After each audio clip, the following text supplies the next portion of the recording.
ଏକ ଜଙ୍ଗଲରେ ଦୁଷ୍ଟ ସିଂହ ଥିଲା। ସେ ସବୁବେଳେ ଅନ୍ୟାନ୍ୟ ପଶୁମାନଙ୍କୁ ମାରି ଖାଇଥାଏ। ଏଥିରେ ସମସ୍ତ ପଶୁ ଭୟଭୀତ ହେଇଗଲେ। ପଶୁମାନେ ବିଚାର କଲେ, ଦିନକୁ ଏକ ପଶୁ ସିଂହର ଖାଇବାକୁ ଯିବେ, ତାହେଲେ ସେମାନେ ଆରାମରେ ବଞ୍ଚିପାରିବେ। ଏହିପରି କିଛି ଦିନ ବିତିଲା ପରେ ଠେକୁଆର ପାଳି ଆସିଲା।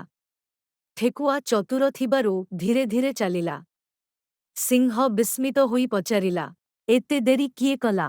ଠେକୁଆ କହିଲା, ମୋ ରାସ୍ତାରେ ଆଉ ଜଣେ ଦୁଷ୍ଟ ସିଂହ ମୋତେ ଅଟକାଇ ଦେଲା। ତା କଥା ଶୁଣି ସିଂହ କ୍ରୁଦ୍ଧ ହେଲା ଓ ଠେକୁଆକୁ ସେ ସିଂହ ଦେଖାଇବାକୁ କହିଲା। ଠେକୁଆ ସିଂହକୁ କୂଅ ନିକଟକୁ ନେଇଗଲା। ଠେକୁଆ ସିଂହକୁ କହିଲା, ସେଠାରେ ଏହି ସିଂହ ଅଛି।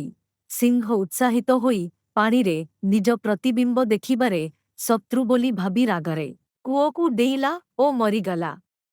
ଏହିପରି ଚତୁର ଠେକୁଆ ସମସ୍ତଙ୍କୁ ରକ୍ଷା କଲା।